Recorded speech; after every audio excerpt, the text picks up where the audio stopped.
Poznať a lepšie pochopiť fyzikálne zákonitosti či prírodné javy môžu deti aj prostredníctvom hry. Pomôžu im k tomu vedecké hračky. Už 25 rokov sa s nimi hrajú na interaktívnych výstavách po celom Slovensku, ale aj v zahraničí.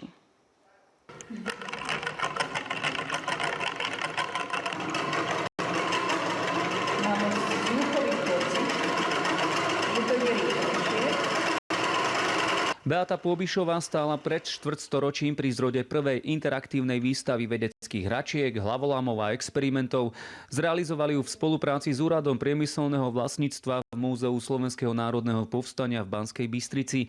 Od začiatku bol o výstavu veľký záujem. Len za prvé 3 mesiace ju navštívilo až takmer 40 000 návštevníkov. Výstava bola predovšetkým takým prekvapením, lebo to bola prvá interaktívna výstava, na ktorej sa naozaj všetci návštevníci mohli so všetkým hrať a pritom si vyskúšať tú fyziku alebo iné prírodné javy s tým spojené.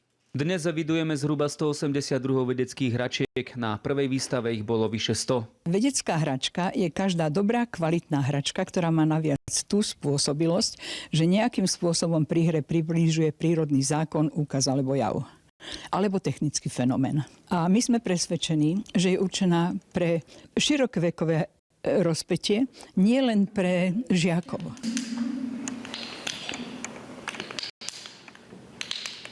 Vedecké hračky rozvíjajú aj nejakú tú fantáziu, určite aj nejakú kreativitu a vedecké myslenie pri hraní od skorého veku. Stála výstava Veda v hračkách je prístupná celoročne aj v štátnej vedeckej knižnici v Banskej Bystrici. Deti to veľmi zaujíma, pobudnú tu vždy takú hodinku, častokrát je náročné ho toho vôbec otrhnúť. Pýtajú sa aj, že kde sa dajú tie hračky kúpiť, či si ich môžu zobrať so sebou.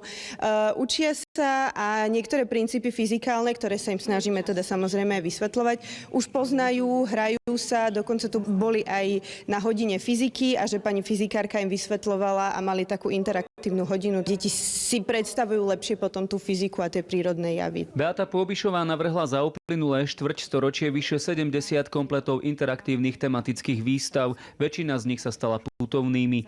Za sebou majú 600 inštalácií výstav na vyše 250 miestach na Slovensku, najčastejšie v školách, ale aj v múzeách, knižniciach či obchodných centrách.